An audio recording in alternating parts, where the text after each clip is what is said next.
गीता अध्याय 15 के श्लोक 16-17 में 3 प्रभु बताए हैं। ये 3 प्रभु कौन हैं? किस प्रभु की शरण में जाने के पश्चात जन्म और मरण समाप्त हो सकता है? 3 प्रभुओं में सबसे उत्तम परमात्मा कौन है? कैसा है? उसका क्या नाम है? इन सभी गूढ़ रहस्यों को जानने के लिए अवश्य सुनिए जगत गुरु तत्वदर्शी संत रामपाल जी महाराज के अमृत वचन। कि तत्वदर्शी संत की प्राप्ति के उपरांत तत्व ज्ञान रूपी शस्त्र के द्वारा इस ज्ञान को काट के उसके पश्चात परमेश्वर के उस परम पद की खोज करनी चाहिए, जहां जाने के बाद साधक फिर लौटकर कभी संसार में नहीं आते। तब मिलेगी तुझे परम शांति। हम फिर आते हैं 7वें अध्याय के 18वें श्लोक पर कि ये ज्ञानी आत्मा है तो उद्धार, क्योंकि इन्होंने परमात्मा के लिए अपना जीवन न्यौछावर कर दिया, मृत्यु की भी परवाह नहीं की, खाना पीना त्याग दिया, हठ योग किया, सोम नाम का सेवन किया। लेकिन ये मेरे वाली ही घटिया गति में सचित रहे, क्योंकि इनका जन्म मृत्यु ना इनका मिटे ना मेरा मिटे। वो स्थान इनको इस मंत्र से प्राप्त हो नहीं सकता जहाँ जाने के बाद लौटकर कभी संसार में नहीं आते, क्योंकि ब्रह्मलोक में गए प्राणी भी वापस आते हैं। गीता अध्याय नंबर 8 के श्लोक नंबर 16 में स्पष्ट है। अब श्रीमद् भगवत गीता अध्याय नंबर 7 के श्लोक नंबर 19 में इसने स्पष्ट कर दिया, बहुनाम जन्मानाम अन्ते ज्ञानवान माम प्रपद्ये और वासुदेव सर्वमिति स महात्मा सुदुर्लभ है।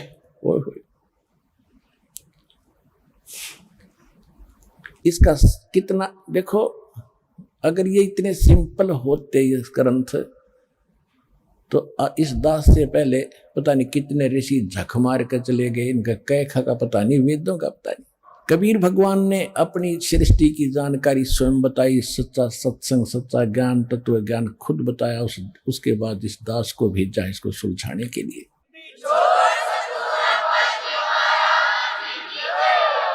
परमात्मा ने हमें अनुभव बताया है कि ये थी कबीर साहब कपड़ा बुनते थे और यजमान जो होते थे कपड़ा बनाने वाले ने सूत लाकर देते थे दुल्हाओं को, और कोई सूत का थोड़ा सा 1 किलो भी वो लड़ी सी उलझ जाती तो सारा दिन लग जाता था दुल्हाओं को उसको सीधा करने में, सुलझाने में।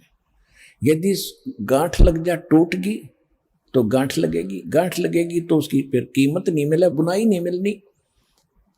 जो कपड़ा लेगा वो कहेगा तेने 6 गांठ मार रखी, मत ना लेता, ठीक से बुना नहीं, मेरे पैसे दे वापस। और बुनाई भी नहीं देता, कपड़ा भी ले जाते थे। तो इस प्रकार वो बड़ी सावधानी से सूत की उस एक लड़ी को सुलझाने में सारा दिन लग जाए, सुलझानी ही पड़ती थी। तो परमात्मा कहते हैं कि इस अध्यात्म ज्ञान का तो इन्होंने 9 मन सूत उलझा कर डाल रखे न ज्ञानियों ने। 1 किलो सूत सुलझाना मुश्किल हो जाता है, ये 9 मन यानी 360 किलोग्राम कैसे सुलझेगा? तो क्या बताते हैं, 9 मन सूत उलझिया ऋषि रहे जख मारे, सतगुरु ऐसा सुलझा दे भाई उलझे न दूजी बार।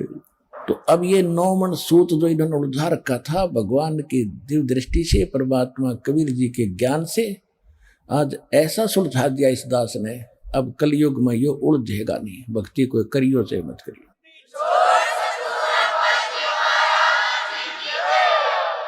तो इसमें क्या बताया है कि अब प्रसंग चल रहा है कि पहले इसने बता दिया ब्रह्मा विष्णु महेश तीनों गुणों के पुजारी कैसे हैं, और मेरी भक्ति करते हुए भी उससे प्राप्त होने वाली गति भी अनुत्तम घटिया है। और यहाँ पर कितनी मूर्खता कर रखी है, चतुरता कर रखी है अनुवादकों ने।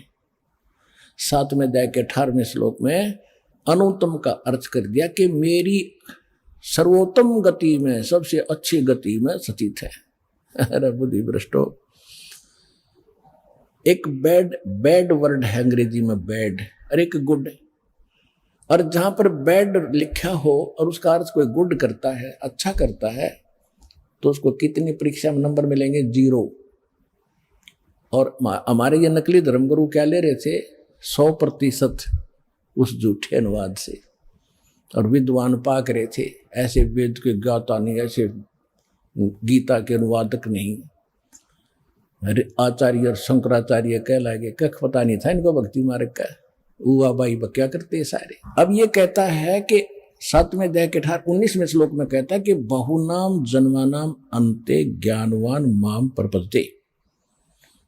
इसने बता दिया कि जो ब्रह्मा विष्णु महेश की पूजा करते हैं वो कैसे हैं, मेरी पूजा करते हैं वो भी कोई अंत बहुत ही कोई एकाध भगवान आत्मा, ज्ञानी आत्मा, ज्ञानवान किसी अंत के जन्म में मेरी ब्रह्म तक की साधना करता है। नहीं तो आन उपासना में आप देख रहे हो हिंदुस्तान में क्या उपासनाएं हो रही है। और वासुदेव सर्वमिति सहमात्मा सुदुर्लभ है, ये बताने वाला कि वासुदेव का अर्थ ये श्री कृष्ण नहीं है। वासुदेव तो श्री कृष्ण जी के पिता का नाम था, और वेदों में वासुदेव का अर्थ है जो सबका मालिक हो, जिसकी सत्ता कण कण पर विद्यमान हो, सबके ऊपर जिसकी सत्ता हो, सबका overall controller, known as Vasudev, उसको वासुदेव कहते हैं। अब जैसे रजगुण ब्रह्मा, सतगुण विष्णु, तमगुण शिव जी, ये एक एक विभाग के मंत्री हैं। एक ब्रह्मांड में ये केवल 3 लोकों के ऊपर इनकी सत्ता है, पृथ्वी लोक, ऊपर स्वर्ग लोक और नीचे एक पाताल लोक है।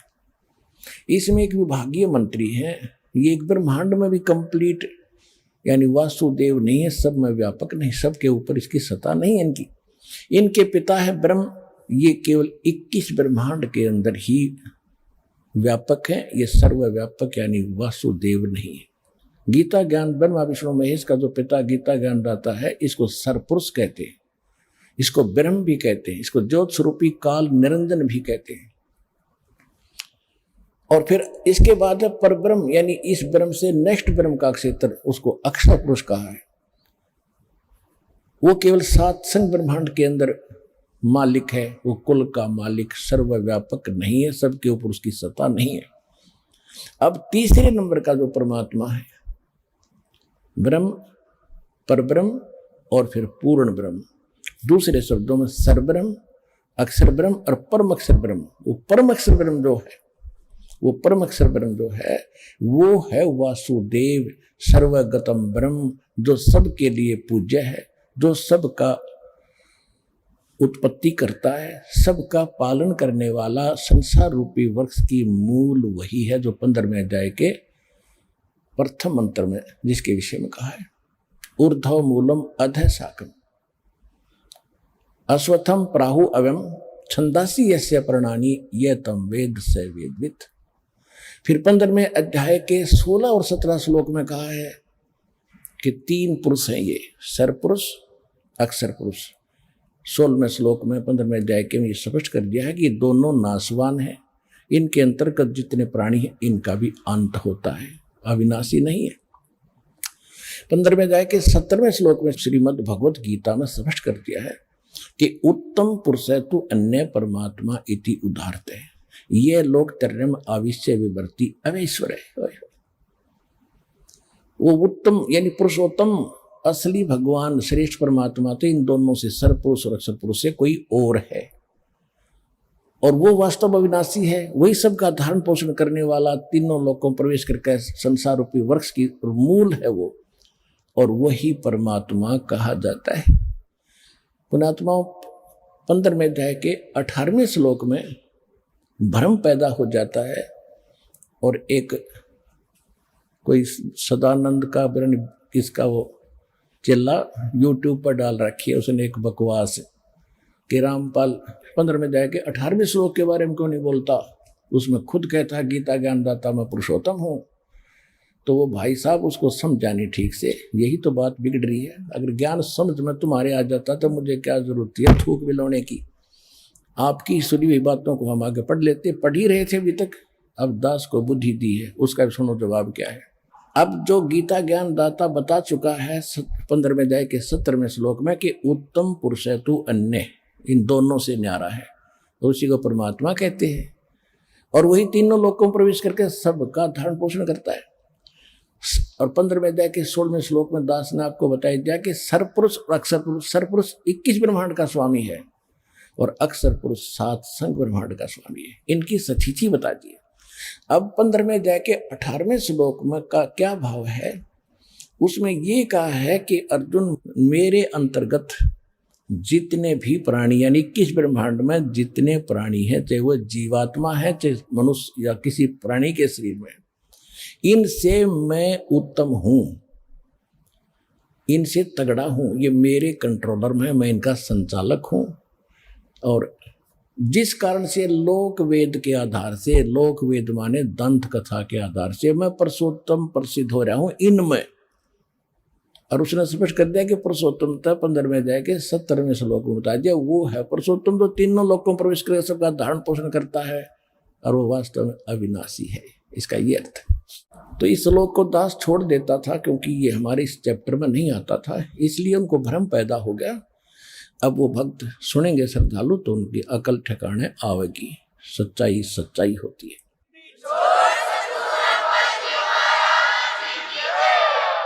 अब हम फिर आते हैं प्रसंग पे 7वें अध्याय के 19वें श्लोक में कि वासुदेव सर्वमिति स महात्मा सुदुर्लभ है। ये बताने वाला कि वासुदेव यानी वो पूर्ण परमात्मा परम अक्षर ब्रह्म ही सब कुछ है, वही पूजना चाहिए, उसको छोड़कर और पूजा नहीं करनी चाहिए इष्ट रूप में। गीता अध्याय नंबर श्लोक नंबर 3 के 10 से लेकर 15 तक स्पष्ट किया है। इस संसार रूपी वृक्ष के ऊपर उसके ऊपर आधारित है। उसमें कहा कि प्रजापति प्रजापति ने, ब्रह्मा शब्द नहीं है उसमें, परमात्मा ने सबसे पहले प्राणियों को उत्पन्न करके, मनुष्यों को उत्पन्न करके कहा था कि तुम देवताओं को बढ़ाओ, यज्ञ दान करो और उन यज्ञ के द्वारा देवताओं को बढ़ाओ धार्मिक अनुष्ठानों के माध्यम से, और बढ़े हुए देवता तुम्हें लाभ देंगे। इस प्रकार एक दूसरे को से उन्नत हो। अब जैसे गीता अध्याय नंबर 15 के श्लोक नंबर 1 में जो संसार रूपी वृक्ष बताया है कि ऊपर तो जड़ है, नीचे को तीनों गुण रूपी शाखा है। अब हम कोई पौधा लाएंगे कहीं से, आम का, या बीज बोएंगे तो हम जड़ उसको उगेगा तो जड़ बनेगी। जैसे हम पौधा लिया नर्सरी से आम का, तो गमले में लगाया या नीचे गड्ढे खोद कर लगाया तो सिंचाई करेंगे जड़ की, और फिर ऊपर वो टहनी मूल की पूजा की और टहनियाँ बड़ी हुई, पेड़ बन गया, उन टहनियों के फल लगे। अब शास्त्र अनुकूल साधना से मूल की पूजा करके मूल भगवान को यानी पूर्ण परमात्मा को इष्ट मानकर पूजा करने से हमारे शास्त्र अनुकूल कर्म बनते हैं, भक्ति कर्म बनते हैं। उनका शुभ संस्कार देते ब्रह्मा विष्णु महेश ही है, क्योंकि ये यहाँ की टहनी है, यहाँ के ये संचालक हैं, यहाँ के ये कैशियर समझ लो। आप कहीं मजदूरी करते हो, किसी फैक्ट्री में लगे हो, सरकार की नौकरी करते हो, आप मेहनत करोगे, आपकी हाजिरी लगेगी, उसके बाद तनख्वाह बन के कैशियर के पास आ जाएगी। कैशियर देगा आपको तनख्वाह, लेकिन देगा वर्क डन, एक पैसा इधर उधर नहीं कर सकता। तो इसी प्रकार हम जो शास्त्रानुकूल साधना करेंगे उसके अंदर आता है कि मूल पूर्ण परमात्मा को इष्ट मानकर, और फिर ये मजदूरी है, साधना करनी है, वो अलग चीज होती है। फिर उस साधना का प्रतिफल ये ब्रह्मा विष्णु महेश रूपी टहनी, इनका फल लगेंगे। और गीता अध्याय नंबर 3 के श्लोक 14-15 में स्पष्ट किया है 13 में कि ये बढ़े हुए देवता फिर आपको बिन मांगे इच्छित फल दिया करेंगे। अब टहनिया का फल अपने आप लगेंगे जब तुमने मूल की सिंचाई कर दी, और तोड़ो और खाओ, ठाठ करो।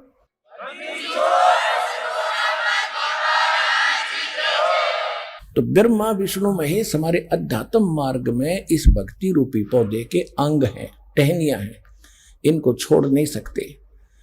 कई सत्संग पूरा सुनते नहीं और ये सोच लेते हैं कि रामपाल तो ब्रह्मा विष्णु महेश की भक्ति छुड़वाता है, इनकी पूजा नहीं करने देता। देखो, पूजा कोई अन्य वस्तु होती है और साधना कोई और वस्तु होती है। हमारा पूज्य होता है जिस वस्तु को हमने प्राप्त करना है। हमारा पूज्य है सतलोक और सतपुरुष।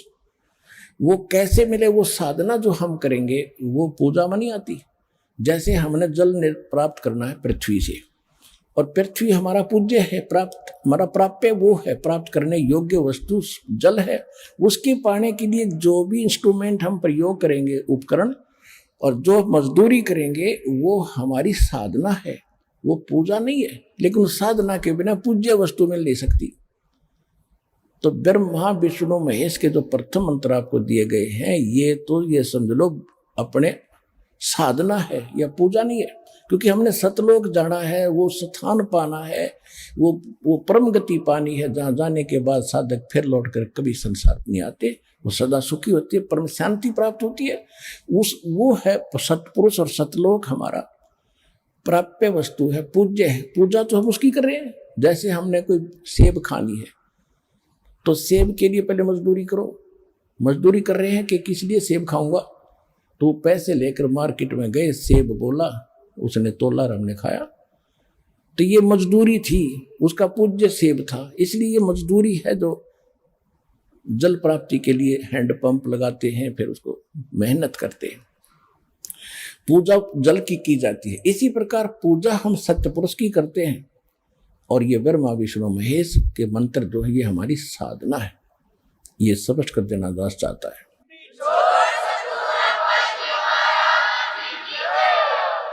अब हम फिर आते हैं कि बहुनाम जन्मानाम अन्ते ज्ञानवान माम प्रपद्ये, और वासुदेव सर्वमिति स महात्मा सुदुर्लभ है, कि अर्जुन ये बताने वाला कि वासुदेव ही परम अक्षर ब्रह्म ही सब कुछ है, वह महात्मा तो तुझे बड़ी मुश्किल से प्राप्त होगा। अब सूक्ष्म वेद में क्या बताया है? एक समय एक पंजाब में लुधियाना के पास एक वासियर गांव है, वासियर पिंड। वहाँ का एक बहुत बड़ा किसान सिख जमींदार था, उसका नाम था राम राय। पहले ये सिंह तो गुरु गोविंद सिंह जी के बाद ही ये सिंह ज़्यादा लगाने लगे। पहले अपने ये सिंपल नाम थे अपने जैसे। इनके पहले वाले 9 धर्म गुरुओं के भी ऐसे ही सिख गुरुओं के नाम हैं, सिंपल अपने हिंदुओं जैसे। वो तो कहने का भाव ये कि राम राय नाम का एक 800-900 बीघे का किसान था, जमींदार था। और वहाँ के लोग भगवान की इस वाणी के बड़े ज़्यादा इच्छुक होते हैं, इनकी बड़ी कसक होती है, ये सुनकर बड़े प्रभावित होते हैं, आकर्षित होते हैं। उस समय आदरणीय गरीबदास साहिब जी को परमात्मा कबीर जी सतलोक लेकर वापस छोड़ चुके थे। वो इस वाणी को उन्होंने लिखवा दिया था। इस वाणी को उनके शिष्य गरीबदास जी के शिष्य पढ़ा करते थे। जैसे आप पढ़ते हो नित्यनेम में, इसमें एक ब्रह्म वेदी आती है। ब्रह्म वेदी ज्ञान सागर अति उजागर निर्विकार निरंजनम। तो ये इस ब्रह्म वेदी को एक गरीबदास जी का शिष्य कहीं सफर कर रहा था, रास्ते में वासिर गांव के बाहर बनी में रुक गया। गर्मियों का समय था। उस सामने रात में बनी में रुका, वहां नहा धोकर सुबह वो नित्यनेम कर रहा था। जुबानी याद थी उसको। ये राम राय जी सुबह सुबह फ्रेश होने के लिए बनी में गया था, गांव से बाहर, पिंड से बाहर। तो उसने वो आवाज कानों में पड़ी तो बहुत प्रभावित हुआ। उस भगत के पास बैठकर काफी देर वो वाणी सुनता रहा। तब उसने पूछा कि हे भक्त, ये वाणी किस महापुरुष की है? हमने गुरु ग्रंथ साहिब में तो कभी सुना नहीं इसको। ये तो मेरी आत्मा को खींच रही है जैसे चुंबक खींचता है। ये किस महापुरुष की है? उन्होंने बताया कि एक गरीबदास साहिब नाम के एक महापुरुष है, महात्मा, गांव छुड़ानी जिले जब थे नहीं, गांव छुड़ानी दिल्ली के पास, वहाँ उस गांव में है। राम राय जी ने पूछा क्या वो महात्मा अभी जीवित है जिन्होंने ये अमरवाणी बोली है? हाँ जी जीवित है। तो उन्होंने सोचा कि ऐसे महापुरुष के दर्शन करने चाहिए। ये सोचकर वो छुड़ानी पहुंचा। छुड़ानी जाकर गरीबदास जी से उनकी काफी देर तक चर्चा हुई। और गरीबदास जी तो परमात्मा को आंखों देख चुके थे, सारा ब्रह्मांड देख चुके थे। उन्होंने बताया, हम सुल्तानी नानक तारे दादू को उपदेश दिया, जात दुलाहा भेद न पाया, वो काशी माहे कबीर हुआ। राम राय जी ने कहा कि भगवान ये महाराज जी, ये बात तो आज तक किसी ने नहीं बताई कि नानक साहिब जी को भी बेई नदी पर कबीर जी ही मिले थे। और सचमुच ये ज्ञान आपका जो है तो अनोखा ज्ञान है। गरीबदास जी ने कहा कि ये बातें मैंने अपनी दिव्य दृष्टि से देखी है, परमात्मा की कृपा से मुझे ज्ञान प्राप्त हुआ। ये एक एक वर्ड सत्य है, एक एक शब्द सत्य है। तो क्या कहता है कि हे भगवान, ये ज्ञान तो आज तक किसी ने हमें बताया नहीं। तो क्या कहते हैं, गरीबदास साहिब ने वाणी में बोला है, उसको उर्फ नाम झुमकरा भी था उस राम राय का।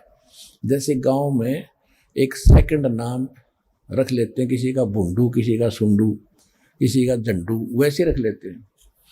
तो ऐसे उसका नाम झुमकरा भी था, और उस झुमकरा नाम से वो वहाँ परिचित भी नहीं था कोई छुड़ानी में, ना गरीबदास जी से उसने अपना झुमकरा बताया था, नाम केवल राम राय ही कहा था।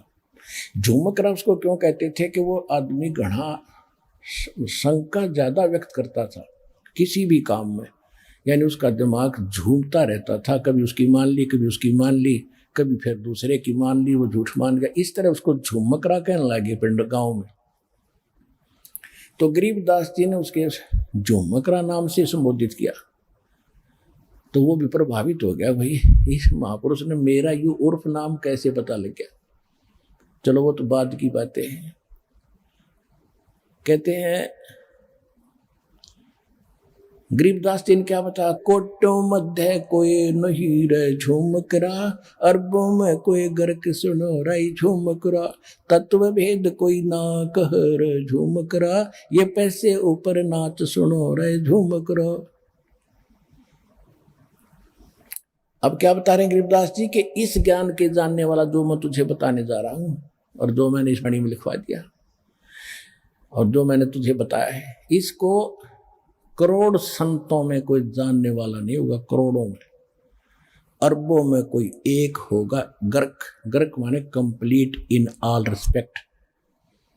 क्योंकि गरीबदास जी हरियाणा के जाट थे, धनखड़ गोत्र था, और इस ज़्यादातर लैंग्वेज में अपने देसी शब्द यानी मातृभाषा हरियाणवी भाषा को ज़्यादा समावेश किया हुआ है, क्योंकि इन लोगों को समझाना जरूरी था जहाँ आदमी रहता है। इन्होंने बोला है कि कोटों मध्य कोई नहीं, करोड़ों में कोई नहीं रे झुमकरा, अरबों में कोई गर्क।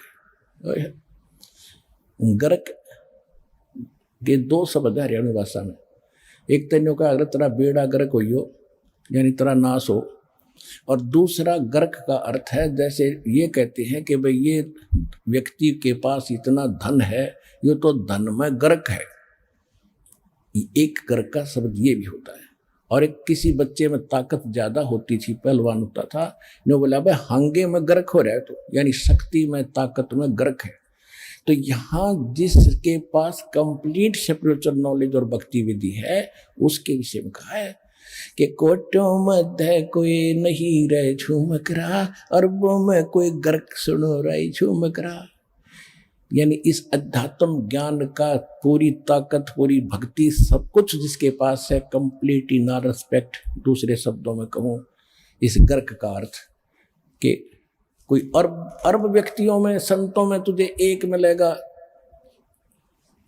जो इस ज्ञान के जानने वाला होगा। आज विश्व की मानव आबादी, मानव जनसंख्या 7 अरब से ऊपर मानी जाती है, काउंटिंग हो चुकी है।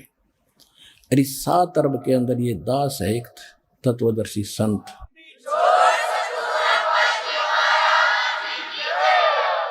फिर क्या बताया है कि तत्व भेद कोई ना कह रे झुमकरा, ये पैसे ऊपर नाच सुनो रही झुमकरा।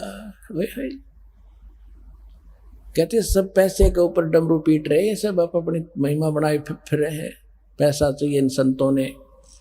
इनको किसी मोक्ष से कोई लिंक नहीं, क्योंकि इनको खुद ज्ञान नहीं। औरों पंथ बतावे ही आप न जाने राह। गरीबदास जी कहते हैं औरों को तो गाइड बने बैठे और खुद मालूम नहीं भगवान कौन है, कैसा है, उसकी भक्ति कैसी है। तो ऐसे नकली संतों ने पूरे विश्व के मानव को भ्रमित कर दिया। गुरुआ गांव बिगाड़े संतो, गुरुआ गांव बिगाड़े, ऐसे कर्म जीव कला दिए ईव जड़े नहीं जाड़े, कि ऐसे गलत मार्ग पर इनको लगा दिया भोली आत्माओं को। अब हम समझाते हैं, हमारी कोई मानता ही नहीं, पर भी लेन जाते है दुनिया, हमारा ज्ञान किने ना सुनिया। पर भी लेने जाते हैं, कोई केदारनाथ जाता है, कोई वैष्णो देवी जाता है, कोई कहीं, और वहां अपने जीवन से हाथ धो बैठते हैं बोली आत्माएं, और हमारा ज्ञान कोई सुनता ही नहीं। घर बैठे भक्ति करो। ये है सतलोक रूपी, सतलोक आश्रम बरवाला, मिनी सतलोक आपका अमरधाम, अमरनाथ समझ लो, इसने केदारनाथ समझ लो। अब प्रसंग चल रहा है, वहीं आते हैं हम कि कोट्यों मध्य बहु नाम जन्मा नाम अंते ज्ञानवान माम पर्वते, और वासुदेव सर्वमिति सैमात्मा सुदुर्लभ है। पुणात्माओं, प्रारंभ में दास प्रत्येक पुस्तक को रूबरू कर करके बोलता पीछे था, दिखाता पहले था। तो आम जनता जन ये कहा करती हमारे भक्तों को कि वो कैसा गुरु है, वो तो पुस्तक पढ़ पढ़ कर सुना रहा है। मैं पुस्तक पढ़, भगत भी मुझे कहते कभी ना किसी माध्यम से मुझे बताते जी ऐसा कहते हैं, तो मैं उनसे कहता था भाई कुछ दिन धैर्य रखो बेटा, उनको तो कहने दो, बालक है, उन्होंने तो वो टीचर गलत मिले जो 2 दूना 6 पढ़ा रहे। ये 2 दूना 6 को 2 दूना 4 सिद्ध करना है, और ये दिखाए बिना कोई मानने को नहीं। अब दास आपको 2.5-2 घंटे का सत्संग वर्बली कर रहा है, सारे लोग बता रहा है। अगर ये बगैर दिखाए आपको पहले बताता तो एक नहीं सुनते, उठकर चले जाते आप लोग। पहले आपको पहले के बच्चे की तरह उंगली लाला पढ़वाया, ये देख, ये देख, ये लिख रखा है, यू लिखा, ये वेद में, ये गीता में, ये पुराण में, ये कुरान में, ये वेदों में, ये भगवान ने बताया।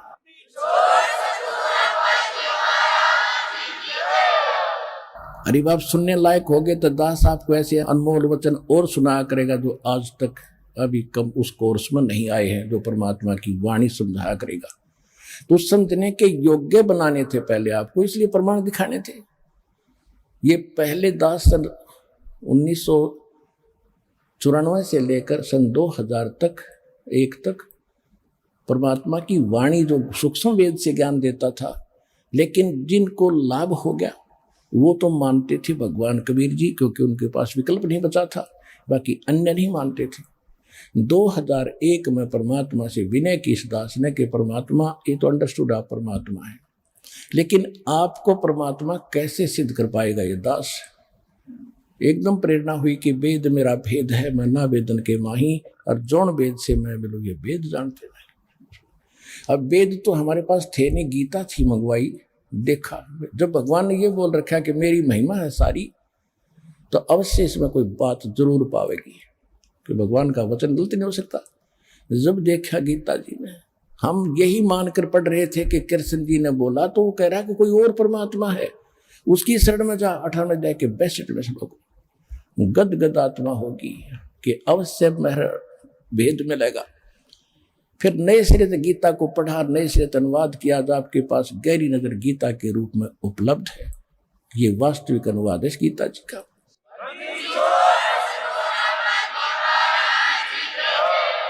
और गीता ज्ञानदाता खुद कहता है मेरे मैं नासवान हूं, मेरी जन्म मृत्यु होती है। ओए होए।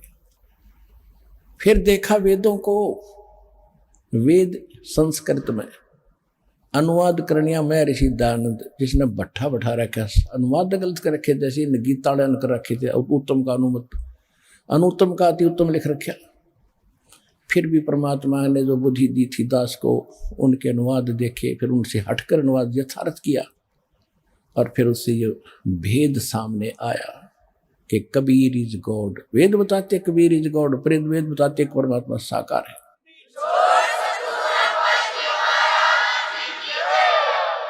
अब हम आते उस प्रसंग पे। अब गीता ज्ञान दाता कहता है कि जब तत्वदर्शी संत तुझे मिल जाएगा और वही बताएगा कि कौन है वो परमात्मा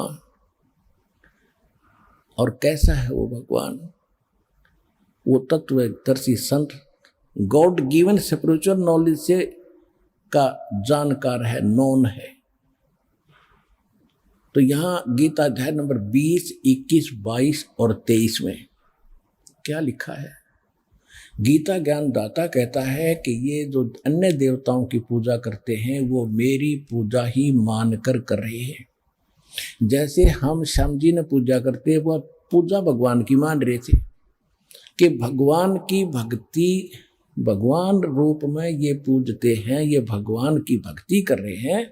लेकिन ये इन अन्य देवताओं की जो पूजा करते हैं बुद्धिहीन बेबुद्धि के लोग, इन देवताओं को मैंने ही कुछ निर्धारित सीमित सी वो दे रखी पावर, उसी से ये आपको लाभ देते हैं, लेकिन ये मेरे द्वारा ही विधान किए हुए नियम से चल रहे हैं। और ये मूर्ख लोग इन देवताओं की पूजा करके ये अक्षणिक लाभ प्राप्त करते हैं, और अपने वाली को कहता है कि मेरी जो पूजा इनसे अच्छी तो मेरी पूजा है, वो करें तो अच्छा है। फिर अपने को भी कहता है वो भी अनुत्तम है, क्योंकि वास्तविक पूर्ण परमात्मा की पूर्ण मोक्ष और वास्तव परम शांति प्राप्त करने के लिए तत्वदर्शी संत के लिए ऑप्शन छोड़ दिया।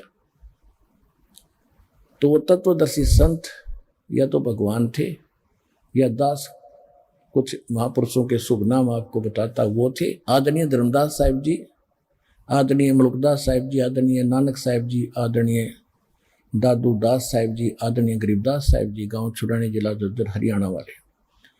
आदरणीय गीसा दास साहिब जी, गांव खेखड़ा, जिला बागपत वाले, उत्तर प्रदेश वाले। और आदरणीय स्वामी रामानंद जी, काशी वाले। इन महापुरुष, ये महापुरुष तत्वदर्शी संत थे, लेकिन इन पर बैन लगा दिया था भगवान ने कि अभी इस ज्ञान को डिस्क्लोज ना करना। धर्मदास मेरी लाख दुहाई, ये मूल ज्ञान कई बार न जाई। मूल ज्ञान बाहर जो पर ही, बिचली पीढ़ी हंस न तरही। ये मूल ज्ञान तब तक छुपाई, जब तक द्वादश पंथ ना मिट जाई। 33 अरब ज्ञान हम बाख्या, मूल ज्ञान हम गुप्त ही राख्या। फिर कहा परमात्मा ने कबीर सागर, ये तो कबीर सागर कबीर वाणी के 137 पृष्ठ पे।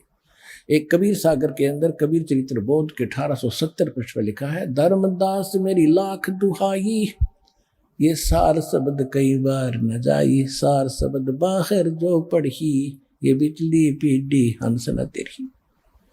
अब ये बिचली पीढ़ी अपरार्भ है सत्य कलयुग की। प्रथम पीढ़ी वो थी, प्रथम चरण वो था कलयुग का, जिस समय परमात्मा सहशरीर आए थे, कमल के फूल पर प्रकट हुए थे। वहां से डीरो नीमा नाम के जुलाहा उनको पालक उठा ले गए थे।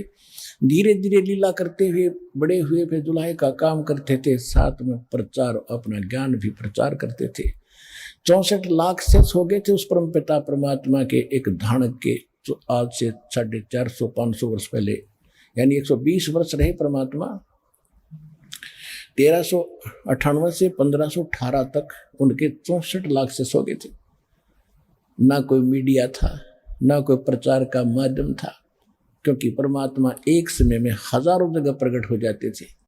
कोई आनिया नो बतानिया नहीं था, वहाँ भी परमात्मा थे, वहाँ भी थे, कुछ 6 महीना में पता लगता कौन कहाँ थे, ऐसे कन्वेंस थे। तो ऐसे 64 लाख से संभाल के हुए थे। तो कहने का भाव यह है कि उस परमात्मा ने वो 600 वर्ष पहले ज्ञान इन महापुरुषों को दिया था। उस समय ये कहा था कि धर्मदास, हाँ, प्रथम चरण जो था, जो परमात्मा सहशरीर आए थे और मगर स्थान से सहशरीर चले गए थे। परमात्मा ने कहा कि प्रथम चरण कलयुग निर्वाणा, और तब मगर मांडू मैदाना। कबीर सागर कबीर वाणी 137 पृष्ठ पर ये वाणी लिखी है। और इसमें यह भी लिखा है कि कबीर वाणी के अंदर 136 137 पृष्ठ पे कि 12 पंथ नकली चलेंगे मेरे नाम से, और 12वें पंथ का प्रवर्तक गरीबदास जी होगा। उसके द्वारा मैं अपनी महिमा की वाणी पुनः प्रकट करवाऊंगा। उस वाणी को कोई समझ नहीं सकेगा, ना गरीबदासी समझ सकेंगे, ना कबीर पंथी समझ सकेंगे। उस पंथ में मैं ही आऊंगा, फिर गरीबदास वाले पंथ में, फिर सब पंथों को मिटाकर एक पंथ चलाऊंगा। ये दास भेज दिया अपना कुत्ता परमात्मा ने अपने बच्चों को भौंक भौंक कर जगाने के लिए, और वो ज्ञान दे दिया सारा।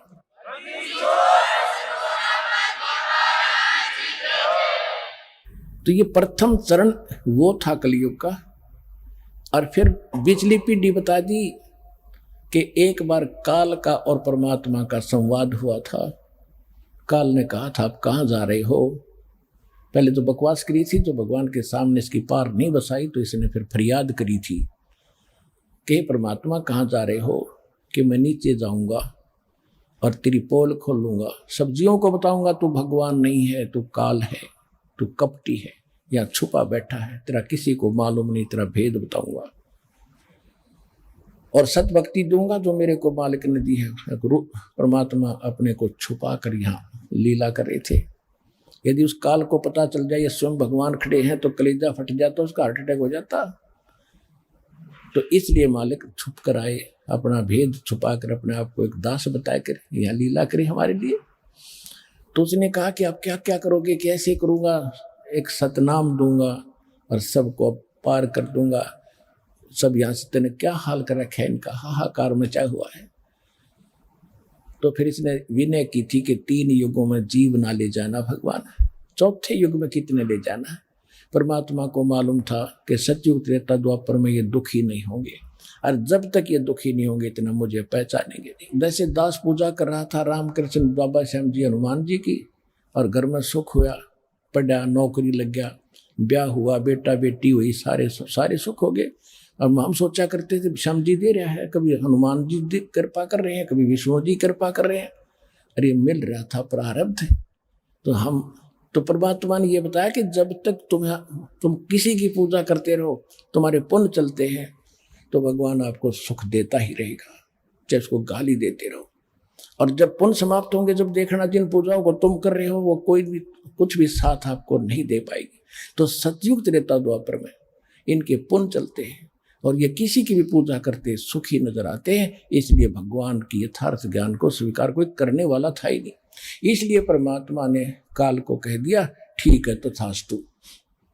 4थे युग में फिर काल बोला ऐसे कर दूंगा इनको, ये भक्ति योग नहीं छोड़ूंगा, विकारी बना दूंगा, पत्थर पूजन पे लगा दूंगा, तीर्थ बनवा दूंगा और इनकी ऐसी बुद्धि भ्रष्ट कर दूंगा, तेरा ज्ञान नहीं सुनेंगे।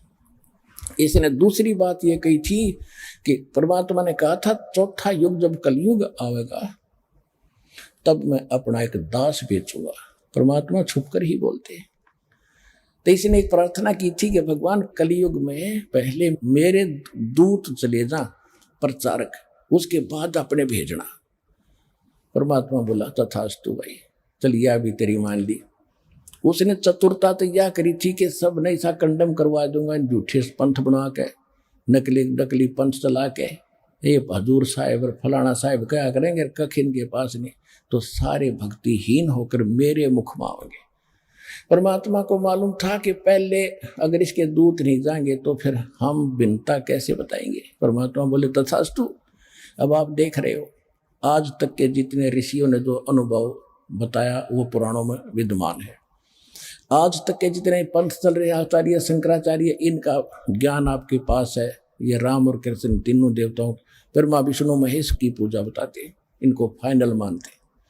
और ये जितने निरंकारी पंथ या और जैसे हिंदू धर्म में चल रहे हैं और या राधा स्वामी पंथ से निकली हुई सच्चा सौदा सरसा वाले पंथ, ये क्या ज्ञान बता रहे हैं, ये सतलोक की महिमा गाते हैं। तो मालिक को मालूम था कि मेरा दास बाद में जाएगा और ये अपना अनुभव बना बनू कर इनकी पुस्तकें छप चुकी होंगी, फाइनल हो चुका होगा। फिर वो बोल नहीं सकते कि हम ये ज्ञान नहीं देते, हम ये नाम नहीं देते। मेरा दास जाएगा, इनकी पोल खोलेगा, ऐसा इंस्ट्रूमेंट दूंगा उस दास को बना करके।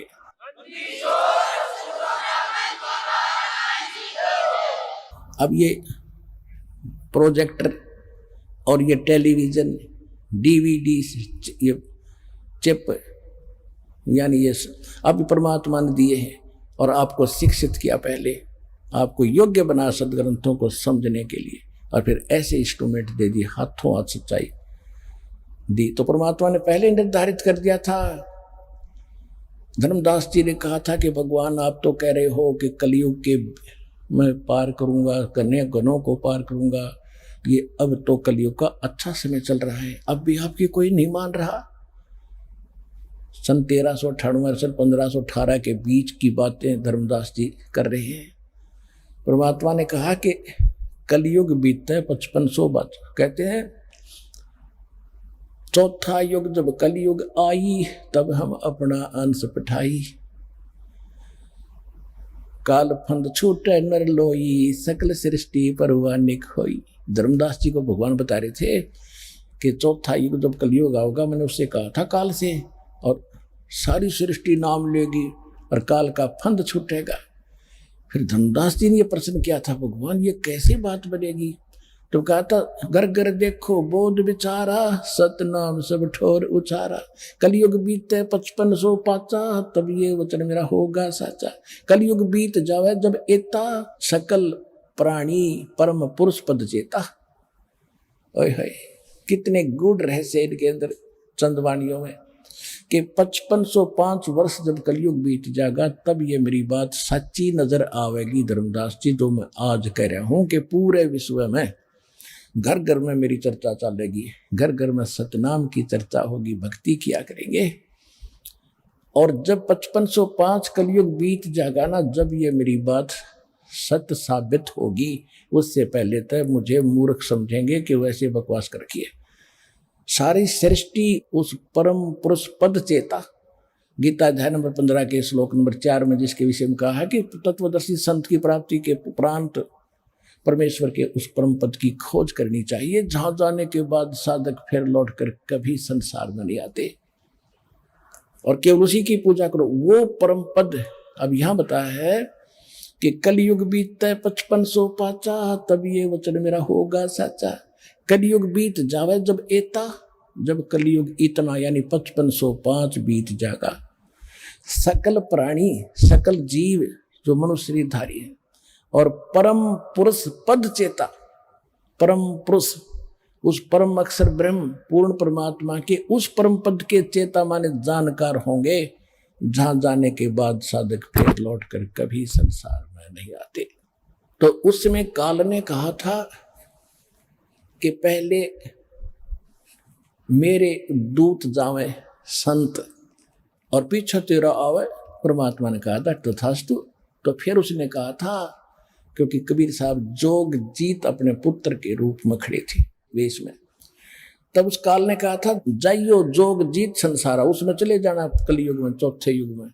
और जीव ने माने कहा तुम्हारा, जीव तुम्हारा कहा न माने, और हमरी ओढ़ हो बाद बखाने।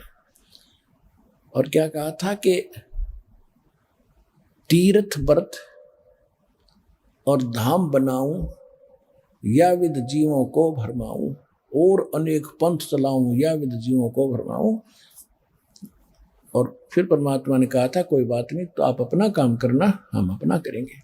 तो आज आप देख रहे हो काल ने भी कसर नहीं छोड़ रखी। अभी कुछ दिनों में कितने पंथ चल गए। ये राधा स्वामी पंथ जैसे काबली की करोगी तो कितना उगेगा, क्योंकि अंग उग गया करे, घटिया चीज होती है जिसकी कति जरूरत ना। योड़ंगा झाड़ी बोझड़े तो ये अपने आप उग गए। अरदास में आज 17 साल हो गए लगभग, सन 1994 से आज 20 साल हो गए, और गला पड़ा लिया, जेल तक जा लिया, क्योंकि दास सत्य बोल रहे, वो झूठ बोल रहे। और झूठ यहाँ फैलती है बहुत तेजी से है, क्योंकि सत्य को फैलाने के लिए परमात्मा का सहयोग चाहिए। उसमें काल का साथ है, वो तो फैलेगा। सब ने स्वीकार है, जो कहे हाँ जी ठीक है, उधर भी काल, सुनने वाला भी काल, सुनाने वाले भी काल, यानी सुनाने वाला भी काल का दूत, सुनने वाले बेचारे वो विद्यार्थी होते हैं, उनको जो टीचर बताओ उनको ऑब्जेक्शन नहीं। तो ऐसे बैठा दिया। अब ये ज्ञान फैलेगा, परमात्मा की सबको जरूरत है। जो नकलियों के फंस रहे हैं उनके भी कदे अकल में आवेगी, क्योंकि ना आवेगी दुखी होकर होंगे। ईमान लग रहे हैं 20-20 साल, 30-30 साल, 40-40 वर्ष राधा स्वामी धन धन सतगुरु में रहकर अब सर्वनाश कराकर यहाँ आते हैं इस ज्ञान को समझकर। अब रोते हैं कि हमने तो नाश कर लिया, हे भगवान हमारा तो बेड़ा गर्क हो गया, कति सत्यानाश हो गया। हम उनसे एक प्रार्थना करते हैं, वहाँ तुमने 20 वर्ष खो दिए, यहाँ 20 महीने दे देना दास को, और फिर देखना खेल। 20 महीने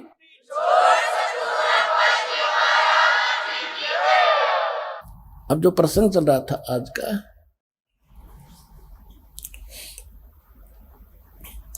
गीता अध्याय नंबर 7 के ऊपर प्रसंग चल रहा है।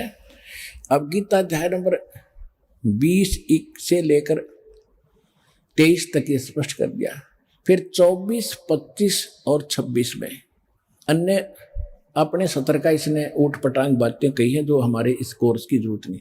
7वें अध्याय के 29वें श्लोक में इसने क्या कहा है कि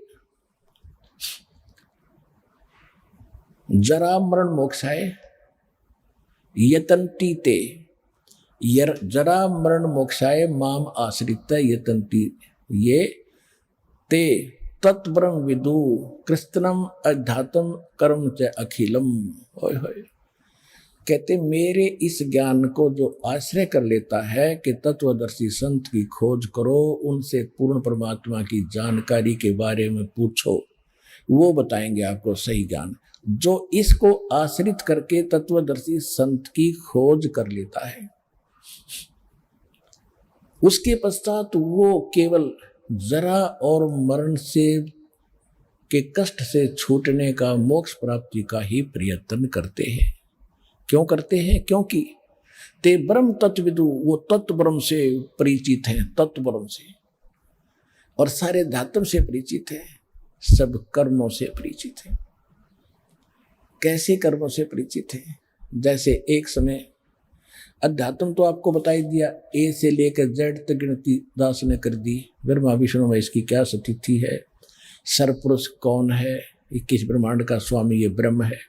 अक्षर पुरुष ये 7 संग ब्रह्मांड का स्वामी है। ये दोनों नाशवान, इनके अंतर्गत जितने प्राणी हैं वो भी जन्म मृत्यु के अंतर, और ये खुद भी नाशवान जन्म मृत्यु में। तो कर्म अध्यात्म और फिर पूर्ण परमात्मा कोई और है। तो ये तो अध्यात्म ज्ञान बता दिया आपको। मोक्ष अगर आपने पूर्ण मोक्ष चाहिए तो वो नाम भी भिन्न है, वो साधना अलग है। फिर कर्म कैसे है? मन तू पावेगा अपना किया रे, भोगेगा अपना किया रे। मन तू पावेगा अपना किया रे, भोगेगा अपना किया रे। जैसे कर्म करोगे वो भोगने पड़ेंगे। अब कर्म ही क्यों ना सुधारे हम पहले, हम कर्म अच्छे करें। जैसे भक्ति कर्म कर रहे हैं वो भी गलत, शास्त्र भी देता है कर्म अनुमान आचरण कर रहे हैं, उनका कोई लाभ होना नहीं। और बाकी हम कर्म ठीक कर ही नहीं रहे, क्योंकि हम किसी को लूटते हैं, रिश्वत लेते हैं, मिलावट करते हैं, अटपट करते हैं। ये हमने देना पड़ेगा, ये हमने भोगना पड़ेगा। जैसे एक समय एक गुरु शिष्य चले जा रहे थे, रास्ते में एक मछलियां पकड़ने वाला शिकारी मछली पकड़ रहा था और मछलियों को जाल भर भर के बाहर डाल रहा था। वो तड़प तड़प कर मर रही थी।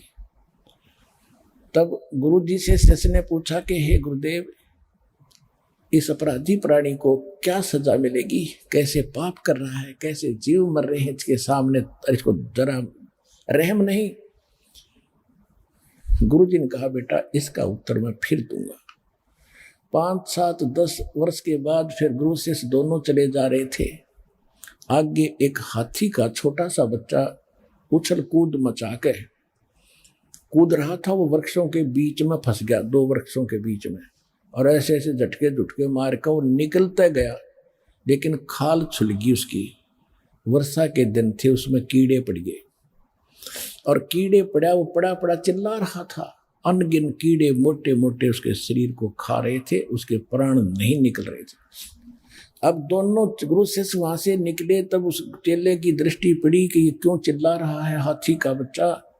देखा उसमें कीड़े पड़े हुए।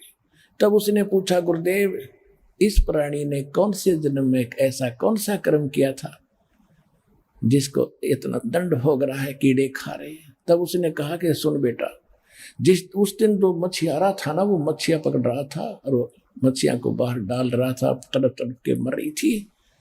ये हाथी का बच्चा वो मछियारा है, और ये मछलियां अपना बदला ले रही हैं। ये उनको खाया करता था, अब ये इसको खा रही है। चल बेटा आगे। गीता अध्याय नंबर 7 के श्लोक नंबर 29 में जो स्पष्ट किया है कि जो सभी कर्मों से परिचित है। जैसे दास वो आपको बहुत बार कथा सुनाता है कि एक समय एक व्यक्ति की 2 विवाह हो गए। पहले वाली से पत्नी से एक पुत्र हुआ, दूसरा विवाह किया तो उन दोनों दूसरी के भी पुत्र उत्पन्न हुआ, पहले वाली की मृत्यु होगी। उसके बाद दूसरा विवाह किया तो उससे भी पुत्र उत्पन्न हुआ। दोनों के 10-12 वर्ष का अंतर, 15-16 साल का अंतर था, 10-12 वर्ष का, बड़े पुत्र की और दूसरे पुत्र की आयु में।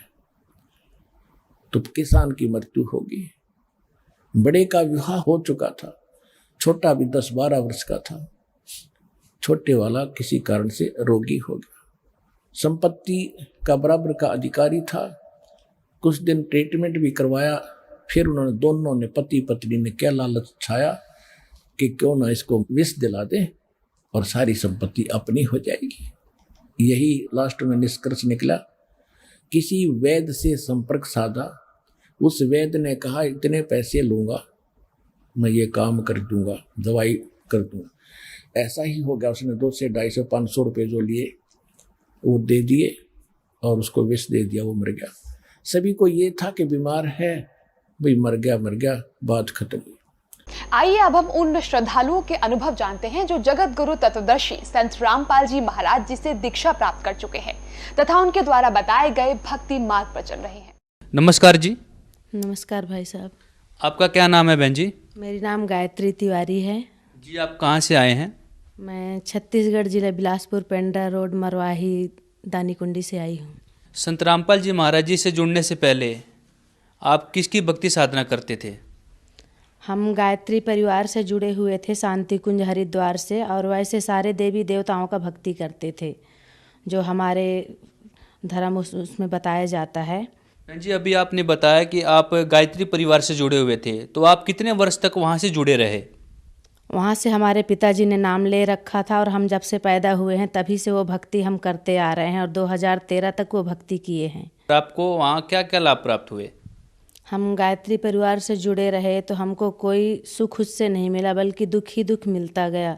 जैसे कि हमारे शादी हुआ, शादी के बाद हमको इतना कष्ट हुआ कि हम बहुत तकलीफ़ में रहने लगे। फिर हमको इलाज करवाने के लिए गए तो वहाँ पर बताए कि आपके पित्त के थैली में इन्फेक्शन है, वहाँ ऑपरेशन करना पड़ेगा, लीवर में ऑपरेशन करना पड़ेगा, बच्चादानी का ऑपरेशन करना पड़ेगा। हम बहुत दुखी रहने लगे, हमारी तबीयत ज़्यादा ख़राब हो गई थी, हमको कोई लाभ नहीं मिला वहाँ से। बहन जी, आपको संत रामपाल जी महाराज जी के बारे में कैसे पता चला? एक भगत जी हैं जो देवदास करके हैं, वो उत्तर प्रदेश से हैं, हमारे वहाँ वो टीचर रहे हैं। उन्होंने मुझे बताने से पहले 1 माह पहले संत रामपाल जी महाराज जी से नाम लेकर गए थे। उन्होंने मुझे बताया कि आपके दुखों को देखकर मैं आपको एक चीज़ बताना चाहता हूँ। तो मैं बोली बताइए। तो उन्होंने बताया तुम ऐसे ब्राह्मण समाज से हो, तुम मानोगे नहीं, लेकिन मैं तुमको बताता हूँ। उन्होंने बताया कि एक संत है हरियाणा में जो सारे दुखों का निवारण करते हैं और वेद शास्त्रों के आधार से भक्ति बताते हैं।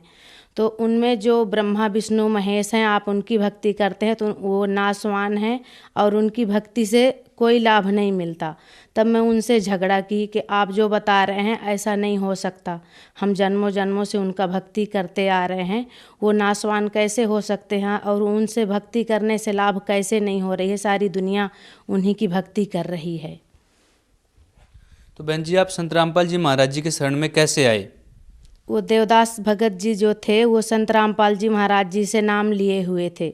उन्होंने बताया कि मैं आपके पते से आपका SMS करता हूँ तो ज्ञान गंगा बुक आ जाएगी आपके पास, आप उसको पढ़ना, आपको पूरा विश्वास हो जाएगा। मैं उनको बोली ठीक है सर जी, वो टीचर थे, सर जी आप कर दो SMS मेरे पते में। तो वो SMS किए तो 7 दिन में ज्ञान गंगा बुक मेरे पास आ गई। ज्ञान गंगा बुक पढ़ी मैंने, उसके बाद साधना चैनल देखी। उसके बाद में मुझे इतना तड़प बन गया और मैं रोने लगी रातों में कि परमात्मा मुझे अपने पास बुला लो। उस समय तबीयत ख़राब की वजह से हमारे पास पैसे नहीं थे कि हम हरियाणा आएँ। तो मेरे पास उस समय पैसे नहीं थे। तो भगत जी ने बोला जो अगर आपको दृढ़ विश्वास हो गया हो तो मैं आपको जाने के टाइम में ले चलूँगा। मैं बोली ठीक है। तो वो भगत जी जैसे यहाँ उनको महीना भर हो गया था नाम लिए, वो उनका आने का समय था, वो टिकट करवाने गए थे। टिकट करवाने के बाद उन्होंने मेरे को फ़ोन लगाया, जो अगर आप बिल्कुल पक्का जाने को बोल दो तो मैं आपका भी टिकट करवा देता हूँ। मैं बोली बिल्कुल सर जी, आप मेरा टिकट करवा दो, मैं किसी से बिना पूछे चली जाऊँगी, ऐसे जगह में जाने के लिए किसी की रोके हुए नहीं रुकूँगी मैं। तो उन्होंने टिकट करवाया। फिर टिकट करवाने के बाद 3 नवंबर 2013 में मैं बरवाला आश्रम में आकर नाम ली संत रामपाल जी महाराज जी से और उनकी भक्ति करने लगी। बहन जी, संत रामपाल जी महाराज जी से नाम दीक्षा लेने के बाद आपको क्या लाभ प्राप्त हुए? मेरी लाभ यह है संत रामपाल जी महाराज जी से नाम लेने के बाद कि जो मेरी पित्त की थैली और लीवर में, बच्चादानी में जो प्रॉब्लम थी, जो डॉक्टरों ने मुझे ऑपरेशन के लिए बोल रखा था, लेकिन मैं ऑपरेशन न करा के संत रामपाल जी महाराज जी की भक्ति की। उसके बाद मैं 2017 में जब अल्ट्रासाउंड कराई उन बीमारियों का, तो मुझे पूरा नील रिपोर्ट आया उसका। ये लाभ हुआ मुझे और मैं आज बिल्कुल स्वस्थ हूँ। और दूसरा लाभ बताऊँ तो अभी 2017 की बात है, जो मेरा लड़का है आदित्य, उसका वो स्कूल गया था, तो जैसे आ रहा था उसके बाद वो तालाब में खेलने लगा। उसको तालाब पानी में तैरना नहीं आता था, लेकिन मुझे अंदर से ऐसे हिलोर उठे। मैं दोपहर की आरती कर रही थी असुर निकंदन, तो मैं आरती में कभी उठ के जाती नहीं थी जब तक आरती पूरी नहीं होती थी। आरती होते होते ही मेरे मन में ऐसा आया कि जा बेटी, तू देख तेरा लड़का आज मतलब तेरे घर में कोई मुसीबत आने वाली है। मैं ऐसे 2-3 बार हिलोर उठे, एक बार उठी फिर बैठ गई, फिर उठी बैठ गई। उसके बाद घर में आरती चल रहा था, उस आरती के पृष्ठ लोड किए और मोबाइल में लगाई, और जैसे गई तो वो लड़का तालाब में डूब रहा था। तो मैं वहीं पर गाड़ी खड़ा की। तब तक कि मुझे तालाब में जाते लेट होता, तो मैं एक लड़का ऊपर खड़ा था, उसको बोली कि महेंद्र, वो लड़के को पकड़ के बाहर निकाल, वो डूब के मर रहा है। उसने तुरंत बाहर निकाला। उस लड़के को तैरना नहीं आता था। उसने बाहर निकाल के उसको ऐसे उल्टे रख के उसके पीछे दबा दिया, तो उसका पूरा पानी निकल गया। उसके बाद वो लड़का आज ठीक है परमात्मा की दया से। उस दिन परमात्मा ही मेरे अंदर ऐसे हिलोर उठे कि बेटा तू जा और बाहर देख, नहीं तो मैं कभी अपनी आरती रामायणी छोड़ के बाहर नहीं जाती थी। बहन जी, लोगों में आम धारणा ये है कि गुरु बदलने से पाप लगता है, लेकिन पहले आपने बताया कि आप गायत्री परिवार से जुड़े हुए थे, फिर आप संत रामपाल जी महाराज जी के शरण में आए, तो आपको गुरु बदलने से क्या कोई लाभ हुआ या हानि हुई?